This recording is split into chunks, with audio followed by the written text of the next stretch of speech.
খুব স্পষ্ট কথা, যারা সুদ খাবে তাদেরকে একদিন ভিক্ষা করতে হবে, করতেই হবে। হয় সে ভিক্ষা করবে, না হয় তার ছেলে ভিক্ষা করবে, না হলে তার নাতি ভিক্ষা করবে। কেন? আল্লাহ বলছেন যে সুদ খেলে টাকা কমে যায়। আল্লাহ তাআলা বলেন, ইয়ামহাকুল্লাহুর রিবা ওয়া ইউরবিস সাদাকাত, সুদ মানুষের টাকাকে কমিয়ে দেয় আর দান মানুষের টাকাকে বেশি করে দেয়। সুদ মানুষের টাকাকে কমিয়ে দেয়, দান মানুষের টাকাকে বেশি করে দেয়।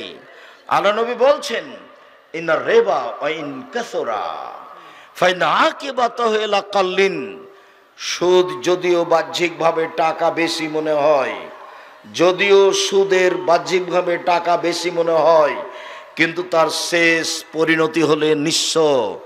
আল্লাহর নবী বলছেন সুদ খেলে মানুষ নিঃস্ব হবে। আল্লাহ বলছেন সুদ খেলে মানুষের টাকা কমে যাবে। আমি কোরআন এবং হাদিসকে সামনে রেখে বললাম সুদ খেলে মানুষ ভিক্ষুক হবে। সব টাকা দেশের দুই একজনের কাছে চলে যাবে, দেশের সব দেশের টাকা দুই একটা দেশে চলে যাবে। দুই একটা দেশ ধনী হয়ে যাবে, বাকিগুলি দেউলিয়া হয়ে যাবে। কিছু পরিবার ধনী হয়ে যাবে, বাকি পরিবার দেউলিয়া হয়ে যাবে। যেহেতু আল্লাহ বলেছেন টাকা কমে যাবে, যেহেতু নবী বলেছেন টাকা কমে যাবে, কাজে এখান থেকে ফিরে আসার আর কোনো পথ নেই, তাকে ভিক্ষুক হতেই হবে। অবাক যে সুদের পাপের যেই ভাষা, সুদের পাপের যেই ভাষা, আর জগতে এরকম কোনো পাপ নাই যার ভাষা এরকম। এক মিনিট, আল্লাহ রাসূল বলছেন যে সুদের পাপের 70টি স্তর রয়েছে, ছোট থেকে বড়, বড় থেকে ছোট। সুদের পাপের 70টি ভাগ রয়েছে, বড়, ছোট থেকে বড়, বড় থেকে ছোট। সবচেয়ে ছোট ভাগ হলো মার সাথে জেনা করলে যেমন পাপ হয়, এই ভাষা আর কোনো পাপে নেই। দেখুন আপনাকে একটা দেখাই, 4টা পাপের ফলাফল জাহান্নাম। এক, আখ কোন, বাপ মাকে মানে না যে সে জাহান্নামে যাবে। 2, কাম্মার, জুয়া খেলে যে সে জাহান্নামে যাবে। 3, মান্নান, খোটা দেয় যে সে জাহান্নামে যাবে। 4, নিয়মিত বিড়ি, তামাক, জর্দা, সিগারেট, গুল, নেশাদার দ্রব্য খায়, পান করে যে সে জাহান্নামে যাবে। তো জাহান্নামে যাবে বললেন আল্লাহর নবী, কিন্তু বললেন না এই 4টার কোনোটাতেই কেউ যদি নেশাদার দ্রব্য পান করে তাহলে সে মায়ের সাথে জেনা করলো, এই কথা বলেননি। আমি মনে হয় বুঝাতে পারি না কথা। কথা মানে সুদের পাপের যে ভাষা, অন্য কোনো পাপের সাথে এই ভাষা উল্লেখ হয়নি। অবাক। হ্যাঁ, মদের পাপের মান খুব ভারী, মদের পাপের মান খুব ভারী।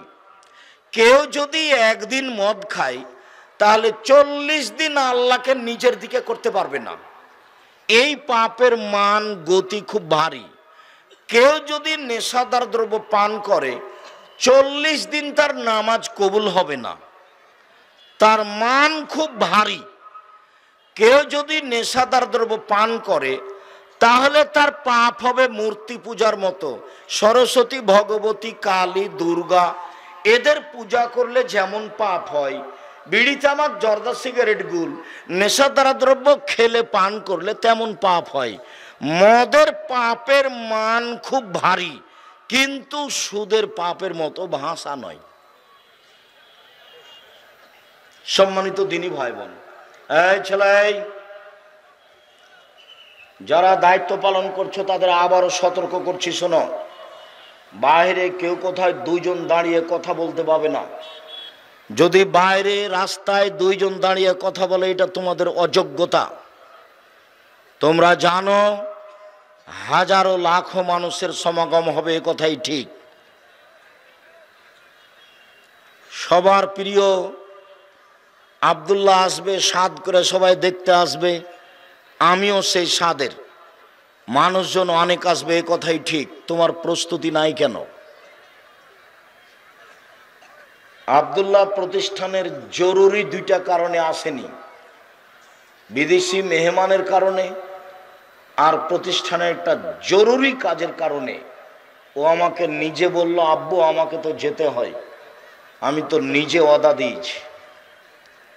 তা আমি বললাম ঠিক আছে আব্বু, এ তো মিল খাচ্ছে না, অবস্থা তো খুব জটিল, আমি যাব, আমি বলে দেবো মানুষকে তুমি আসতে পারো নি, সময় আসবে ইনশাল্লাহ। তুমি তো উত্তরবঙ্গে মক্তব নিয়ে খুব ব্যস্ত আছো, তুমি তো ঘরে ঘরে যাবা ইনশাল্লাহ। তো আজকে আর তোমাকে এই পরিস্থিতিতে যাওয়া লাগবে না, আমি যাচ্ছি। সেই কারণে আমি এসেছি, আব্দুল্লাহ আসতে পারিনি। মনে যেন কারো দুর্বলতা না থাকে, বা এটা যেন কেউ না বলে ওয়াদা করে আসেনি, এই হলো সমস্যা, যার কারণে আসতে পারিনি। ওই সময় একটা কথা আমার মনে পড়েছিল, মহিলাদের কণ্ঠে যেই হাদিসটা আমি যখন তখনই বলি যে মহিলাটা চিল্লাচ্ছে কেন, মহিলাটার নখে নেইল পালিশ কেন, মহিলাটার নখটা বড় কেন, মহিলাটা চিল্লাচ্ছে কেন, ওর কপালে টিপ কেন, ওর পরনে ফ্যাশন বোরকা কেন, ওর পরনে ফ্যাশন বোরকা কেন, ওর কপালে টিপ কেন, ওর নখটা বড় হয়ে আছে কেন, তার নখে নেইল পালিশ কেন। আদর্শ পরিবারে এক জায়গাতে উল্লেখ আছে, নাসির উদ্দিন আলবানী রাহিমাহুল্লাহ সে ইতিহাসটা পেশ করেছেন। ইহুদি খ্রিস্টানদের পতিতালয়ের মেয়েদের বৈশিষ্ট্য হলো নখে নেইল পালিশ দেওয়া। ইহুদি খ্রিস্টানদের পতিতালয়ের মেয়েদের বৈশিষ্ট্য হলো নখ বড় রাখা, নখে নেইল পালিশ আছে। তাহলে আপনি তার সৎ বাপ, আর ওর যেটা মা, আপনার যেটা স্ত্রী, ওটা তার সৎ মা। কেন?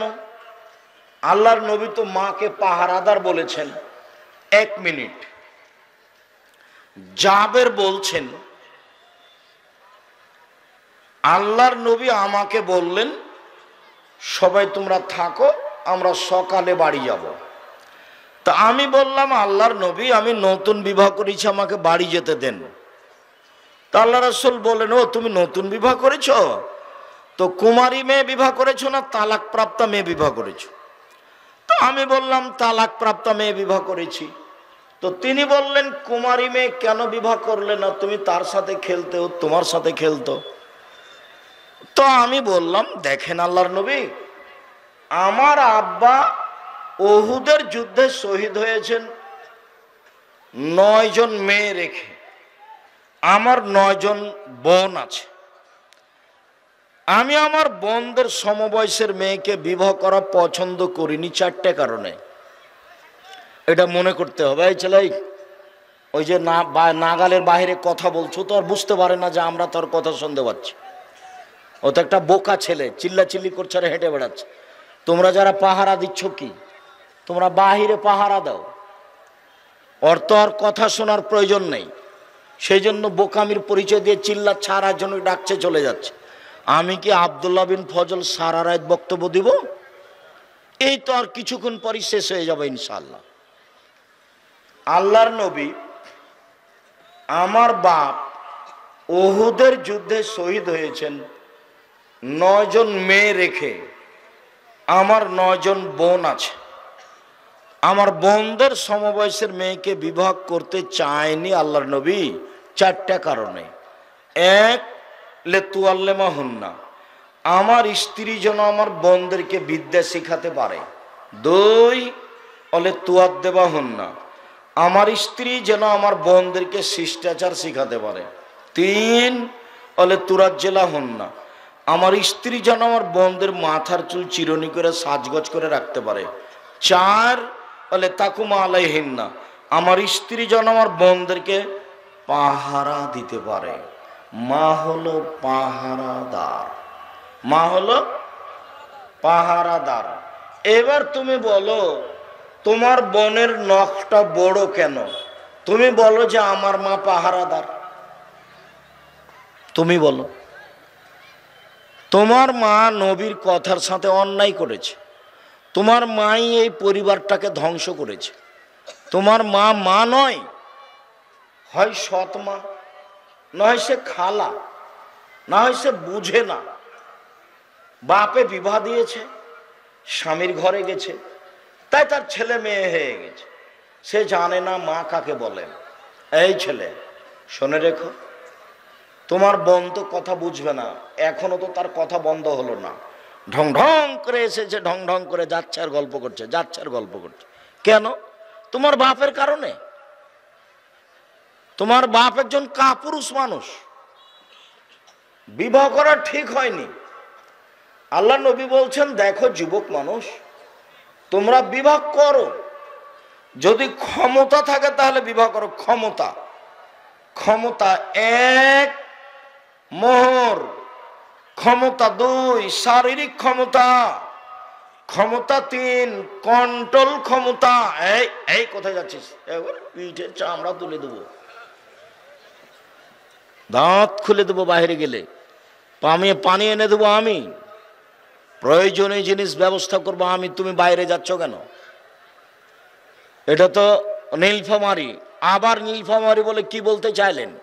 নীলফামারী রংপুর বলে বলতে চাইলাম। এইটা একটা ঘর, ওইটা একটা ঘর, মধ্যে গরুর গাড়ি, রাস্তায় একটা বাড়িও ঘেরা নাই, ফাঁকা জায়গায় বউ বাস করে, এটা বলতে চাইলাম। ভিক্ষে করে বাড়ির চতুর্দিক ঘেরা রাখতে হবে, জরুরি। একটা দরজা থাকবে যেখান থেকে সালাম দিয়ে ঢুকতে হবে। বাড়ির চতুর্দিক ফাঁকা কেন? একে কে বলেছে বাড়ি? এটা হলো যাযাবরের বাড়ি। মনে কষ্ট নিন না, আমার কিছু আসে যায় না। যাযাবর কে? ওই যে ট্রেন স্টেশনের আশেপাশে থাকে, যে কিছুদিন থাকার পরে এলাকায় পেশাব পায়খানা করার পরে চলে যায়, আবার কোনো জায়গায় থাকে, ওরাও মুসলমান, ওরা যাযাবর। আমরাও কি তাই? অবশ্যই তাই। কিভাবে? এই যে ওরও বাড়ির চতুর্দিক নাই, আপনারও বাড়ির চতুর্দিক নাই। এ তো সাতক্ষীরার মতো। আপনারা সাতক্ষীরা মানে ওইদিকে একটা ঘর, এইদিকে একটা ঘর, মধ্যে গরুর গাড়ির রাস্তা। আপনি যে এখানে বসবাস করছেন বউ বেটি নিয়ে, তো আমি সালাম দেব কোথায়? আপনি কিভাবে ঢোকেন বাড়িতে? দরজায় যে নাই, তা আপনি সালাম দিবেন না, কোথায় সালাম দিবেন? দরজায় যে নাই। সবচেয়ে গরিব মানুষ আবু হুরায়রা। সবচেয়ে গরিব মানুষ কে? আবু হুরায়রা রাদিয়াল্লাহু তাআলা আনহু। একদিন বলছেন, আল্লাহর নবী, আমার মা আপনাকে খুব গালি দেয়, আপনি একটু আমার মায়ের জন্য দোয়া করেন তো আল্লাহর নবী। তো আল্লাহ রাসূল বললেন, আল্লাহুম্মা হাদি উম্মা আবি হুরায়রা, আল্লাহ তুমি আবু হুরায়রার মাকে হেদায়েত দান করো। আবু হুরায়রার মা এখন ইসলাম গ্রহণ করবে। আবু হুরায়রা বাড়িতে যাচ্ছে, দেখলে দরজা বন্ধ, কান লাগিয়ে শুনছে যে ওর মা পানি দিয়ে গোসল করছে, দরজা বন্ধ। খোলার সাথে সাথে দেখে মায়ের মাথায় কাপড় নাই, মায়ের সাথে ছেলের মুখামুখি। মা বলছে, আশহাদু আল্লা ইলাহা ইল্লাল্লাহ ওয়া আশহাদু আন্না মুহাম্মাদার রাসূলুল্লাহ, আমি সাক্ষ্য দিচ্ছি আল্লাহ ছাড়া কোনো মাবুদ নাই, আমি সাক্ষ্য দিচ্ছি মুহাম্মদ আল্লাহর রাসূল। আবু হুরায়রা মা মুসলমান হয়ে গেল। আমি এখন এই কথা বলিনি, আমি বলছি সবচেয়ে গরিব মানুষের কি আছে? বুঝতে পারলেন না? দরজা আছে, ঢুকতে পারলো না, তো ভিতরে তো যেতে পারলো না। বুঝা গেল না মনে হয় কথা? দেখছে যে দরজা বন্ধ। আবু হুরায়রা বাড়িতে আসলো, দেখছে দরজা বন্ধ, দরজার ওখানে কান লাগিয়ে শুনছে ওর মা মনে হয় গোসল করছে, এরকম পানির শব্দ শুনতে পাচ্ছে। হঠাৎ করে মা দরজা খুলে দিচ্ছে, দেখি মায়ের মাথায় কাপড় নাই। সব বিবরণ আবু হুরায়রা নিজে দিচ্ছে। তো দরজায় থেমে গেল মানে কি বুঝালাম বলেন তো দেখি? বাহির দরজা আছে। তা আমি যে মুসলমান, আমার বাপ মুসলমান, আমার দাদা মুসলমান, আমরা নীলফামারী ডিমলাতে বসবাস করি 500 বছর থেকে। আমরা 500 বছর থেকে মানে খাঁটি পাক্কা আহলে হাদিস। তারপরেও বাড়ি এরকম হলো, এবার আহলে হাদিস। আহলে হাদিস মানে এরকম। জি, এই ছেলে, তোমার মায়ের জন্য 4টে জিনিস জরুরি। এক, মাকে বিদ্যে শিখাতে হবে। 2, শিষ্টাচার শিখাতে হবে। 3, মেয়েকে সাজগোজ করে রাখতে হবে। 4, পাহারা দিতে হবে। শিষ্টাচার। শিষ্টাচার কি জিনিস? নখ কেটে দিতে হবে। শিষ্টাচার কি জিনিস? নেইল পালিশ দেওয়া যাবে না। কি দিতে হবে? মেহেদি দিতে হবে। শিষ্টাচার কি জিনিস? কপালে টিপ দেওয়া যাবে না। কেন যাবে না? হিন্দু মেয়েকে বিবাহ করার 10টি পদ্ধতি, তার একটা পদ্ধতি নাম রাক্ষসী বিবাহ। মেয়ের বাপ বিবাহ দিবে না, ছেলে মেয়েটাকে বিবাহ করবেই। জোর করে যদি কপালে টিপ দিতে পারে তাহলে বিবাহ হয়ে গেছে। তো টিপ প্রথা কোথা থেকে এসেছে? হিন্দুদের পক্ষ থেকে এসেছে। আমার মেয়ে কপালে টিপ দিতে পারে না, তো তোমার বোন টিপ দিল কেন? তোমার ওটা সৎ মা, এই জন্য। ওটা তোমার খালা, এই জন্য। উপস্থিত বৈঠকের মুসলিম বোন, আমি এখানে কথা রেখে দিলাম, আপনি এই পরিবারের পাহারাদার। এই মেয়ে, তোমার মা এই পরিবারের পাহারাদার। তোমার মা যদি পাহারা না দেয় পরিবার ক্ষতিগ্রস্ত, ধ্বংস হবে, কথাই ঠিক। শুনুন, আব্দুল্লাহর একটা বক্তব্যে আপনি শুনতে পাবেন, টাকাকে যদি নিজ গতিতে চলতে দেয় মানুষ, তাহলে মানুষ সমাজে শান্তি পাবে। আর টাকাকে যদি নিজ গতিতে চলতে না দেয় তাহলে মানুষ বিপদে পড়বে, মানুষ ভিক্ষুক হয়ে যাবে। টাকার নিজ গতি কি? টাকার নিজ গতি হলো বিনিময়ে ব্যবহার হবে টাকা। আমি একটা টিস্যু বক্স নিলাম, বিনিময়ে কি দিলাম? টাকা। এইটা হলো টাকার নিজস্ব গতি। এই ছেলে, টাকার নিজস্ব গতি বলো তো কি? বিনিময়ে ব্যবহার হবে। আমি 1 কেজি বেগুন নিলাম, কি দিব? টাকা দিব। তাহলে টাকা কিসে ব্যবহার হলো? বিনিময়ে ব্যবহার হলো। কেউ যদি টাকা দিয়েই টাকা নেয় তখন আর টাকা বিনিময়ে ব্যবহার হলো না, তখন তারা টাকার উপরে জুলুম করলো। মানুষ যদি মুদ্রার উপরে জুলুম করে টাকার উপরে, তাহলে মানুষ বিপদে পড়বে, এ কথাই ঠিক। আবার মনে রাখতে হবে, টাকার নিজ গতিতে চলতে দেওয়া মানে কি? টাকাকে বিনিময়ে ব্যবহার করতে হবে। আর টাকা দিয়ে যদি কেউ টাকা নেয় তাহলে টাকাকে বিনিময়ে ব্যবহার করা হলো না, টাকার উপরে জুলুম করা হলো, তখন মানুষ বিপদে পড়বেই, এটা মনে রাখবেন। এই ছেলে, কথা খেয়াল করো না কেন? বলো তো, টাকার নিজস্ব গতি কি? বিনিময়ে ব্যবহার হওয়া। 1 কেজি মূলা কিনলাম, বেগুন কিনলাম, বিনিময়ে কি দিব? টাকা। যখন টাকা দিয়ে টাকা নিব তখন কি বিনিময় হলো? হলো না, তার নাম সুদ। তার নাম সুদ। তখন জনগণ বিপদে পড়বে, এই কথা মনে রাখতে হবে। এই ছেলে, কি মনে রাখবা? টাকাকে নিজস্ব গতিতে চলতে দিতে হবে। সেটা কি? তাকে বিনিময় ব্যবহার করতে হবে। তাকে নিজস্ব গতিতে চলতে না দিলে মানুষ বিপদে পড়বে, মানুষ নিঃস্ব হয়ে যাবে। সেটাই হলো টাকা দিয়ে টাকা ব্যবহার করা। মানুষেরা বলেছিল, ইহুদি খ্রিস্টানেরা বলেছিল, আরে বলেন কি, ব্যবসা তো টাকা বাড়ে, সুদেও টাকা বাড়ে। অকলু ইন্নামাল বাইউ মিসলু রিবা। সুদ হলো ব্যবসার মতো, সুদ হলো ব্যবসার মতো। সুদেও টাকা বাড়ে, ব্যবসাতেও টাকা বাড়ে। সুদেও টাকা বাড়ে, ব্যবসাতেও টাকা বাড়ে। তখন আল্লাহ তাআলা বলছেন, ভুল বলেছ, আহাল্লাহুল বাইউ ওয়া হাররামা রিবা। আল্লাহ সুদকে চিরদিনের জন্য হারাম ঘোষণা করেছেন আর ব্যবসাকে চিরদিনের জন্য হালাল ঘোষণা করেছেন। আল্লাহ বলেছেন, পৃথিবীর মানুষ শুনে রেখো, ব্যবসা চিরদিনের জন্য হালাল আর সুদ চিরদিনের জন্য হারাম। আরো মনে রাখবেন, আল্লাহ নবী বলেন, আত্তাজারা সাদিকুনা ইয়াউমাল কিয়ামা ওয়া শুহাদা সিদ্দিকুল আম্বিয়া। সত্যবাদী ব্যবসায়ীরা নবীদের সাথে জান্নাতে থাকবে। সত্যবাদী ব্যবসায়ীরা নবীদের সাথে জান্নাতে থাকবে। সুদখোরেরা নবীদের সাথে জান্নাতে থাকবে? আবার বলছেন, আত-তিজারাত মাল কিযব ওয়াল হালাফ। ব্যবসা করলে অনেক সময় মিথ্যা কথা চলে আসে, অনেক সময় অজান্তে কসম চলে আসে। আল্লাহর কসম, এটা আমার 20 টাকাতে নেওয়া আছে, মানে ওই যে কসম করবে এটা তার মনে ছিল না, চট করে বলেছে আল্লাহর কসম। তখন আল্লাহ রসুল বলছেন ফাসুবহু বিসাদকা, দান খায়রাত দিয়ে এটা মিটিয়ে দাও, এটা দান খায়রাত দিয়ে মিটিয়ে দাও। সাবধান, আল্লাহ তাআলা বলেন ইয়া আইয়ুহাল্লাযীনা আমানু লা তাকুলু রিবা আযাফা মুযাফা, দ্বিগুণ শতগুণ হারে সুদ খায়ো না। এবার আল্লাহ পরহেজগার মানুষকে বলছেন ইয়া আইয়ুহাল্লাযীনা আমানুত্তাকুল্লাহ দারু মা বাকিয়া মিনার রিবা, ও পৃথিবীর পরহেজগার মানুষ, তোমরা সুদ ছেড়ে দাও, তোমরা সুদ ছেড়ে দাও। রাসূল সাল্লাল্লাহু আলাইহি ওয়াসাল্লাম বলেন যে সুদ খায় তার উপরে অভিশাপ, যে সুদ নেই তার উপরে অভিশাপ, যে সুদের সাক্ষী থাকে তার উপরে অভিশাপ, যে সুদের অঙ্ক কষে তার উপরে অভিশাপ। সবাই সমান, সুদ খায় যে ও যত পাপী, সুদ দেয় যে সেও তত পাপী, সুদের সাক্ষী থাকে যে সেও তত পাপী, সুদের অঙ্ক কষে যে সেও তত পাপী।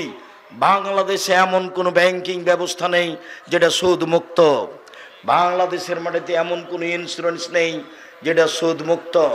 এই ছেলে, প্রয়োজনে ভিক্ষা করে খাবো। ভিক্ষা করে খাবো কেন? দিন মজুরি করে খাবো। সারাদিন কাজ করব, 500 টাকা পাবো, সুন্দর করে সালাত আদায় করে ঘুমিয়ে যাব, কোনো চিন্তা নাই। পরের দিন আবার কাজে যাব, 500 টাকা পাবো, চাল ডাল কিনবো, আহাল পরিবার নিয়ে খাবো, হিসাব লাগে না, কিতাব লাগে না, কিছুই লাগে না, মরবো, সব শেষ, কোনো ঝামেলা নেই। দিন মজুরি করে খাবো, প্রয়োজনে দিন মজুরি করে খাবো। সুদের সাথে সম্পৃক্ত হতে রাজি নই। সুদ চিরদিনের জন্য হারাম। কুল্লু নাহাবিল আমানাত বিনা সোহতে কানাতিন নার আওলা বিহি, যে শরীর হারাম উপায়ে বাড়ে সুদের টাকাতে ও জাহান্নামে যাবে। সুদের টাকাতে যে শরীর বাড়ে, ছেলে মেয়ে লালন পালন হয়, ও জাহান্নামে যাবে। ব্যাংকে চাকরি করে, লোন নিয়ে বাড়ি করেছে 5 তলা, ছেলে মেয়ে খুশিতে আছে। 1 টাকা সুদ খেলে 36 বার জেনা করে যত পাপ হবে, 1 টাকা সুদ খেলে তার চেয়ে বেশি পাপ হবে। সুদের পাপের 17টি ভাগ রয়েছে, ছোট থেকে বড়, বড় থেকে ছোট। সবচেয়ে ছোট পাপ হলো মার সাথে জেনা করলে যেমন পাপ হয়। এক খেলে আমার দিকে চেয়ে থাকবেন, আমি সুদের একটা বাক্য পেশ করব, মর্মে একটা লম্বা হাদিস পেশ করছি। এক খেলে আমার দিকে চেয়ে থাকবেন। এই ছেলে, বসো। আপনি আমার দিকে চেয়ে না থাকলে আপনি ধরতে পারবেন না। আমি আরবি না বলে শুধু বাংলা শোনাচ্ছি, হাদিস বুখারী। এক খেলে চেয়ে থাকবেন, এক জায়গাতে সুদের আলোচনা আসবে। আল্লাহর নবী ফজরের সালাতের পরে সাহাবীদেরকে জিজ্ঞাসা করতেন, তোমরা কি রাতে স্বপ্নে কিছু দেখেছো?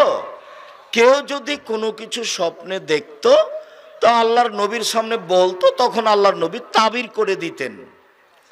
তাই একদিন আল্লাহর নবী সকালে বলছেন, সঙ্গী সাথী, আজ কি স্বপ্নে কিছু দেখেছো? জি না, আমরা কিছু দেখিনি। আল্লাহ রাসূল বলছেন, আরে শোনো শোনো, আমি আজকে রাত্রে স্বপ্নে দেখলাম যে 2 জন মানুষ এসে আমার 2 হাত ধরলো, 2 হাত ধরে আমাকে টেনে বাইতুল মুকাদ্দাসের দিকে নিয়ে যাচ্ছে। যেতে যেতে দেখি একটা লোক দাঁড়িয়ে আছে আর একটা লোক বসে আছে। যে লোকটা দাঁড়িয়ে আছে তার হাতে একটা লোহার বাঁকা লাঠি আছে। লোহার বাঁকা লাঠিটা তার মুখের ডান দিকে ঢোকাচ্ছে, চিরে পিছন দিকে নিয়ে যাচ্ছে। আবার লাঠিটা বের করে বাম দিকে লাগাচ্ছে, চিরে পিছন দিকে নিয়ে যাচ্ছে। যেতে না যেতেই দেখি মুখের ডান দিক ঠিক হয়ে গেছে, আবার লাগাচ্ছে। আমি বললাম একই দৃশ্য। তারা 2 জন বললেন চলতে থাকেন। আমি আর কিছু না বলে চলতে থাকলাম। যেতে যেতে দেখি একটা লোক চিত হয়ে শুয়ে আছে, পাশে একটা লোক দাঁড়িয়ে আছে, হাতে একটা পাথর আছে, মারছে তার মাথার উপরে। মাথাটা একবারে ভেঙে চৌচির হয়ে যাচ্ছে, পাথরটা ছিটকে দূরে চলে যাচ্ছে। ও পাথরটা আনতে যাচ্ছে, আনতে না আনতে দেখে মাথা ঠিক হয়ে গেছে, আবার মারছে, আবার ভেঙে যাচ্ছে। আমি বললাম একই দৃশ্য। তারা 2 জন বললেন চলতে থাকেন। আমি কিছু না বলে চলতে থাকলাম। যেতে যেতে দেখি একটা গর্ত, চুলার মতো, ওপর দিক সংকীর্ণ, নিচের দিক প্রশস্ত, ভিতরে আগুন জ্বলছে, ধাঁধা ধাঁধা ধাঁধা করে জ্বলে উঠছে। তো ওর ভিতরে যা আছে মনে হচ্ছে বের হয়ে পড়ে যাবে। আবার যখন কমছে তখন সব ভিতরে চলে যাচ্ছে। দেখি সেখানে পুরুষ এবং নারী উলঙ্গ হয়ে জমা ধরে আছে, ধাঁধা ধাঁধা করে উপরে চলে যাচ্ছে, আবার নিচে নামছে, আবার উপরে যাচ্ছে, আবার নিচে নামছে। জমা ধরে আছে পুরুষ নারী, ওদের গায়ে কোনো কাপড় নেই, আগুনের ভিতরে এভাবে জ্বলছে। আমি বললাম এ কি? তারা দুজন বললেন চলতে থাকেন। আমি কিছু না বলে চলতে থাকলাম। দেখি একটা রক্তের নদী, নদীর পাশে একটা লোক দাঁড়িয়ে আছে, রক্তের নদীর মাঝামাঝিতে একটা লোক আছে। তো যে লোকটা পাশে দাঁড়িয়ে আছে তার হাতে একটা পাথর আছে। লোকটা যেটা রক্তের মাঝামাঝিতে আছে ও উঠার চেষ্টা করছে, যতবার উঠে আসছে ততবার মুখের উপরে পাথর মেরে তাকে রক্তের নদীর মাঝামাঝিতে করে দিচ্ছে। আমি অবাক হয়ে গেলাম। আমি বললাম একই দৃশ্য। তারা দুইজন বললেন চলতে থাকেন। আমি কিছু না বলে চলতে থাকলাম। আস্তে আস্তে দেখি একটা বাগান, সবুজ বাগান, অনেক বড় বাগান। দেখি একটা অনেক বড় গাছ, গাছের পাশে দেখি একটা বৃদ্ধ মানুষ বসে আছে। দেখি সামনে অনেকগুলি ছেলে, পাশে দেখি একটা লোক আছে, ওর হাতে একটা লোহার লাঠি আছে। দেখি ও আগুনকে এইভাবে উত্তেজিত করছে, আগুনকে খেপিয়ে তুলছে। এরপরে ওরা দুইজন আমাকে গাছের উপর দিকে নিয়ে চলে গেল। দেখি একটা সুন্দর ঘর গাছের উপরে, সেই ঘরে আমাকে ঢুকিয়ে দিল। আল্লাহু সামাদ লামারা আহসানা কাত্ত। আমার জীবনে আমি এত সুন্দর ঘর কোনোদিন দেখিনি। সেখানে আছে যুবক, যুবতী, বাচ্চা ছেলে, পুরুষ, বৃদ্ধ, সব মানুষ আছে। ওরা আমাকে বের করে নিল, ওপরে নিয়ে গেল আর একটা ঘরে। আল্লাহু সামাদ। পরের ঘরটা আগের ঘরের চেয়ে আরো অনেক অনেক অনেক সুন্দর। সেখানে আছে যুবক, সেখানে আছে বৃদ্ধ মানুষ। আমি বললাম এই শোনো, এতক্ষণ যা দেখলাম বলে দাও। কি দেখলাম? হ্যাঁ বলে দেব, শোনেন। এই ছেলে শোনো, যারা দিনী বোন আছেন একটু খেয়াল করেন। তোমরা খুব প্রস্তুতি নাও, মুরব্বী আপনারা খুব প্রস্তুতি নেন। এখন বিবরণ হবে এগুলো কি।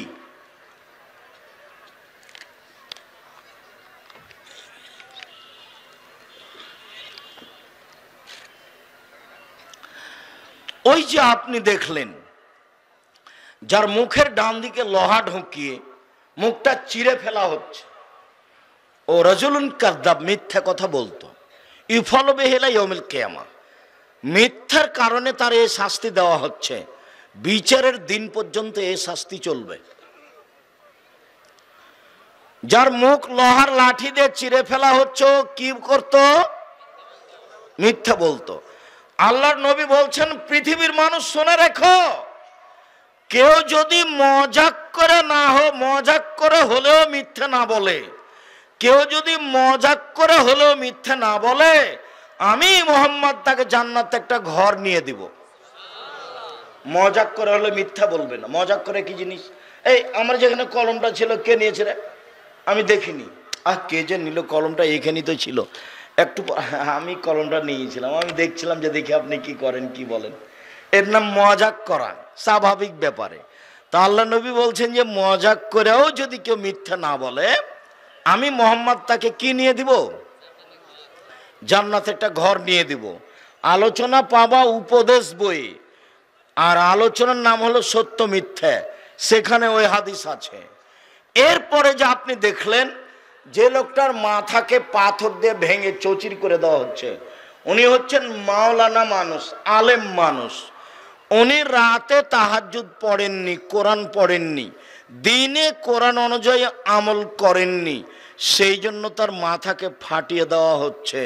মাওলানা মানুষ, মাওলানা মানুষকে সম্মান করতে হবে, এ কথাই ঠিক। কেন? আল্লাহর নবী বলেছেন আল উলামা ওয়ারাসাতুল আম্বিয়া, আলেম ওলামা নবীগণের উত্তরাধিকারী, ওরা নবীগণের কাজ করে, তাদের সম্মান করতে হবে, এ কথাই ঠিক। তবে তাদের ব্যাপারে সাবধান থাকতে হবে, এ কথাও ঠিক। কেন? ওই যে আল্লাহ নবী বলেছেন জাহান্নাম উদ্বোধন হবে কাকে দিয়ে? মাওলানা সাহেবকে দিয়ে। হাদিস বুখারী মুসলিম। অত্র হাদিসে মাথা ফাটিয়ে দেওয়া হচ্ছে কার? মাওলানা সাহেবের। অন্য এক হাদিসে আছে যে মাওলানা সাহেবের জিহ্বাকে আগুনের কেঁচি দিয়ে কেটে দেওয়া হচ্ছে। কেন? উনি বক্তব্য দিতেন, ওই অনুপাতে আমল করতেন না, সেই জন্য জিহ্বা কেটে দেওয়া হচ্ছে। মাওলানা মানুষ কত বড় বিপদে আছে ও নিজেই জানে না। শোনো, এই ছেলে দেখো, এদিকে দেখো, দেখো তো এখানে আছে নাকি? এই যে দেখো না, বানানো দোয়া, এক পৃষ্ঠে বানানো দোয়া। এগুলো কোন ছাপায়াতে দেওয়া নেই, হয়তো বা প্রথম দিকে কোথাও আছে। এক পৃষ্ঠে বানানো দোয়া দেওয়া আছে, ওটা মাওলানা সাহেব করেছে। মানুষে বানিয়ে কোরআন মাজিদের গায়ে দোয়া লিখে দিয়েছে, তো মাওলানা মানুষ। তারপরে যে আপনি দেখলেন পুরুষ নারী উলঙ্গ অবস্থায় ধাঁধা ধাঁধা করে জ্বলছে, উপরে চলে যাচ্ছে, জমা ধরে আছে। এরা হচ্ছে ব্যভিচার, ব্যভিচারিণী। মনে রাখবেন, জেনা মহাপাপ। অবিবাহ অবস্থায় জেনা করলে তাকে 100 লাঠি পিটিয়ে এলাকা থেকে তাড়িয়ে দিতে হবে। বিবাহ করার পরে জেনায় লিপ্ত হলে ইট ঢেল পাথর দিয়ে তাকে মেরে মেরে মেরে ফেলতে হবে। এটাই চূড়ান্ত হিসাব। জেনাই একটা পাপ, বেঁচে থাকার অন্তত সুযোগ নেই। বিবাহ করার পরে জেনায় লিপ্ত হলে তার বেঁচে থাকার কোনো সুযোগ নাই। কান্নাকাটি করে তোবা করলে তা পাপ ক্ষমা হবে, সেটা ভিন্ন কথা। এই ছেলে ধাঁধা ধাঁধা করে উপরে চলে যাচ্ছে, জমা ধরে আছে, নিচে নেমে আসছে। এরা কারা? ব্যভিচার, ব্যভিচারিণী। আল্লাহ নবী বলছেন তারা দুইজন আমাকে নিয়ে যাচ্ছেন। হঠাৎ দেখি অনেক মানুষ ফুলে ফেঁপে বিশাল বিশাল হয়ে আছে, 30 হাত 40 হাত মোটা হয়ে আছে। গন্ধে টিকা যায় না, এত গন্ধ।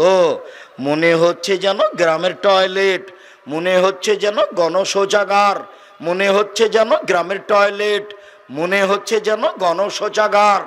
এত গন্ধ, ফুলে আছে, ফেঁপে আছে। আমি বললাম, জিবরাইল এরা কারা? ছি ছি ছি ছি, এত কেন গন্ধ, এত কেন মোটা, এত কেন দুর্গন্ধ, এত কেন মোটা? তখন জিবরাইল বলছেন, আল্লাহর নবী অহমদ জোনাতা জাওয়ানি, এরা হলো ব্যভিচার, ব্যভিচারিণী। আল্লাহ নবী আবার বলছেন, পৃথিবীর মানুষ শুনে রেখো, ব্যভিচার মহিলার, ব্যভিচারিণী মহিলার লজ্জা স্থানের গন্ধে জাহান্নামীরা জাহান্নামে টিকতে পারবে না। এক জমা ধরে আছে উলঙ্গ অবস্থায়। এরা কারা? ব্যভিচার, ব্যভিচারিণী, জেনাকার, জেনাকারিণী। আর একটা ফুলে ফেঁপে মোটা হয়ে আছে, দুর্গন্ধে টিকা যায় না। এরা কারা? জেনাকার, জেনাকারিণী, ব্যভিচার, ব্যভিচারিণী। কেউ জানতে না পারলে আল্লাহ জানে। তুমি আজকে জেনা ছেড়ে দাও, তওবা করো, জান্নাত হবে ইনশাআল্লাহ। আল্লাহ বলেছেন, অনাহা নাফসা আনিল হাওয়া ফাইনাল জান্নাত হিয়াল মাওয়া। কেউ যদি নিজের প্রবৃত্তিকে ত্যাগ করতে পারে, অশ্লীল কাজকে ত্যাগ করতে পারে, আমি আল্লাহ তাকে জান্নাতুল মাওয়া দিয়ে দিলাম। তুমি তওবা করো, কান্নাকাটি করো। জিন্দেগিতে তুমি আর মেয়ের সাথে মোবাইলে কথা বলো না। এখান থেকে উঠার পূর্বে যত মেয়ের নাম্বার আছে তুমি মিটিয়ে দে, উঠবা এখান থেকে। তওবা করে উঠে বক্তব্যের সাথে মুনাফিকি করো না। তুমি বোকা ছেলে, যে মেয়ের সাথে তুমি কথা বলো ওই মেয়ের সাথে আরো হাজারো পুরুষ কথা বলে। তুমি একটা ঘৃণিত পুরুষ, তোমার লজ্জা হয় না, তোমার শরম হয় না, তোমার হায়া হয় না, তোমার ইতস্তবোধ হয় না যে আর একজনের সাথে জেনায় জড়িয়ে পড়ে তুমি তার সাথে কথা বলো। এই বোকা মেয়ে, তোমাকে বলছি, তুমি জাতিকে ধ্বংস করেছো, তোমার বাপকে ধ্বংস করেছো, তোমার বংশকে ধ্বংস করেছো, তুমি সমাজকে নষ্ট করেছো। বোকা মেয়ে, তুমি যেই ছেলের সাথে কথা বলো ওই ছেলে আরো হাজারো মেয়ের সাথে কথা বলে। আল্লাহর নবী বলছেন, একজন পুরুষের জেনার সম্পর্ক থাকবে হাজারো পুরুষ নারীর সাথে, একজন পুরুষের জেনার সম্পর্ক থাকবে হাজারো নারীর সাথে। এটা হারা জোনা তাহারো জল হেমারে, গাধা যেমন গাধীর সাথে মিলে লজ্জা বুঝে না, ষাঁড় যেমন গাভীর সাথে মিলে লজ্জা জানে না, মানুষ তেমন খোলা মাঠে জেনা করবে লজ্জা বুঝবে না, মানুষ তেমন খোলা মাঠে জেনা করবে লজ্জা বুঝবে না। সেই সময় চলে এসেছে, সাবধান সম্মানিত দিনী ভাই বোন। তারপরে যে আপনি দেখলেন ওই যে রক্তের নদীতে পড়ে আছে, কথা চলবে না এখানে, ওই যে রক্তের নদীতে পড়ে আছে ইনি হচ্ছেন সুদখোর। এই ছেলে, তিনটা কথা তোমাকে মনে রাখতে হবে, ব্যক্তিগত কথা নয়, মুহাম্মদ সাল্লাল্লাহু আলাইহি সাল্লামের কথা। এক, কেউ যদি 1 টাকা সুদ খায় 36 বার জেনা করে যত পাপ হবে, 1 টাকা সুদ খেলে তার চেয়ে বেশি পাপ হবে। 2, সুদের ছোট পাপ হলো মার সাথে জেনা করলে যেমন পাপ হয়। 3, যে সুদ খাবে তাকে রক্তের নদীতে ফেলে দিয়ে 5 থেকে পাথর মেরে তার মুখকে ভেঙে চৌচির করা হবে। 24 ঘন্টার মধ্যে ব্যাংকে যত সুদের লেনদেন আছে সব বন্ধ করতে হবে। সুদ নিয়ে ব্যবসা করার তওবা করতে হবে। আল্লাহ নবী দিন রাত একটা কথা বলতেন, আউযু বিকা মিনাল মা'আসি ওয়াল মাগরাম, আল্লাহ তুমি আমাকে রক্ষা করো বড় পাপ হতে, তুমি আমাকে বাঁচাও ঋণ কর্জ হতে, তুমি আমাকে বাঁচাও বড় পাপ হতে, তুমি আমাকে বাঁচাও ঋণ কর্জ হতে। ঋণ কর্জ আছে যার জানাজা হবে না তার, ঋণ কর্জ আছে যার জানাজা হবে না তার। খুশি হয়ে 50 লক্ষ টাকা ব্যাংক থেকে নিয়ে লোন নিয়ে বাড়ি করেছে, বোকার মাথায় গোবর আছে। স্বামী স্ত্রী মিলে খুশি হয়েছে, ছেলে মেয়ে লালন পালন করছে, ধর্মকে বিক্রি করে নীতিকে বিক্রি করে জাহান্নাম কিনে ভুল হিসাব তওবা করে আসতে হবে এখান থেকে। কে বলেছে আপনি হুঁশিয়ার মানুষ? আপনি নিজে জাতির জন্য কলঙ্ক, আপনার বিদ্যা জাতির জন্য কলঙ্ক, আপনি একজন সমাজে কলঙ্কিত মানুষ।